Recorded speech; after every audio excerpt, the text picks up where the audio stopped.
সুপ্রিয় দর্শক শ্রোতা, আজ 11ই নভেম্বর 2009 বুধবার।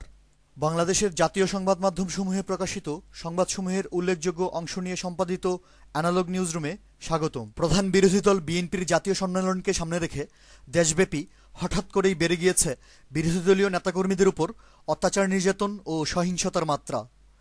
ক্ষমতাসীন ক্যাডাররা থানা ও জেলা পর্যায়ে বিএনপি নেতাকর্মীদের বাড়িঘর, ব্যবসা প্রতিষ্ঠান, দলীয় কার্যালয় এবং সম্মেলন স্থলে বিনা উস্কানিতে হামলা করে চালাচ্ছে নারকীয় তাণ্ডব।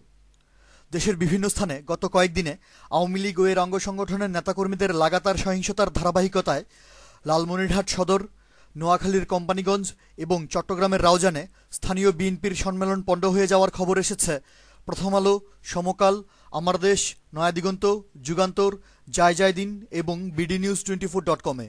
সচিবালয়ে ক্ষমতাসীন দলের ছাত্র সংগঠন ছাত্রলীগের সাবেক ও বর্তমান নেতাদের বেপরোয়া তদবির বাণিজ্যের ফলে স্বাভাবিক কর্মকাণ্ডে স্থবিরতার খবর এবং বিভাগীয় নগরী খুলনায় সুন্দরবন কলেজের চাঁদাবাজ ছাত্রলীগ নেতাকর্মীদের হামলায় 3 জন মারাত্মক আহত হওয়ার পর একটি নির্মাণাধীন ভবনের নির্মাণ কাজ বন্ধ হয়ে যাওয়ার সংবাদ এসেছে যথাক্রমে ফোকাস বাংলা ও জায়দিনে।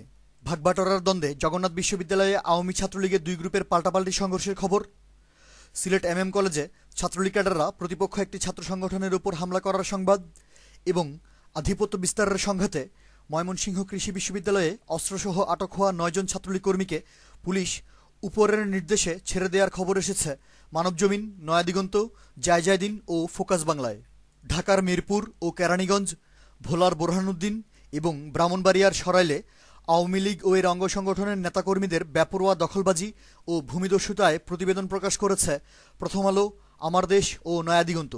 জেলা শহর রংপুরে একজন সংখ্যালঘু আদিবাসী কিশোরী ধর্ষণের ঘটনা ধামাচাপা দিতে পুলিশ প্রশাসনের নির্লজ্জ ষড়যন্ত্রের খবর এবং ব্রাহ্মণবাড়িয়ার আখাউড়ায় সংখ্যালঘু লোকজনদের উপর ভূমিদস্যুতা ও অত্যাচার নির্যাতনের সংবাদ ছেপেছে জায়দিন ও প্রথম আলো।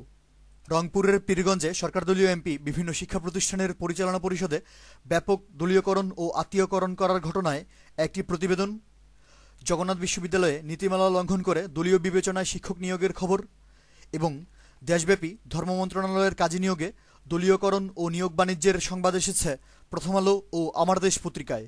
শাহজালাল শাহপরানের পূর্ণভূমি সিলেটে বিভিন্ন অপরাধমূলক কর্মকাণ্ডে পুলিশের সম্পৃক্ততার সংবাদ এবং ছিনতাই, ডাকাতি ও চাঁদাবাজিতে অতিষ্ঠ রাজধানীবাসীর আতঙ্কিত জনজীবনের উপর প্রতিবেদন ছেপেছে সমকাল, মানবজমিন, প্রথম আলো ও ফোকাস বাংলা। সীমান্ত জেলা যশোর এবং কক্সবাজারের বিভিন্ন অরক্ষিত সীমান্ত দিয়ে প্রতিবেশী দেশ ভারত ও মায়ানমার হতে বানের পানির মতো আমদানি নিষিদ্ধ মাদকের চোরাচালানের উপর অনুসন্ধানী প্রতিবেদন এসেছে যুগান্তর ও জায়দিনে। দেশের দক্ষিণ পশ্চিমাঞ্চলের 21টি জেলায় দুর্বিষহ লোডশেডিংয়ের খবর এবং জ্বালানি গ্যাসের অভাবে চট্টগ্রামের 3টি বিদ্যুৎ কেন্দ্রে উৎপাদন বন্ধ হয়ে যাওয়ার সংবাদ ছেপেছে সমকাল, আমার দেশ ও মানবজমিন।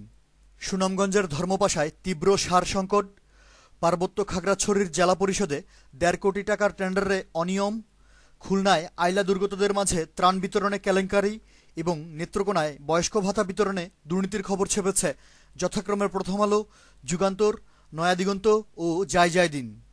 অ্যানালগ নিউজ আজ এ পর্যন্তই। আমাদের পরবর্তী নিউজ শোনার আমন্ত্রণ জানিয়ে আজকের মতো বিদায়।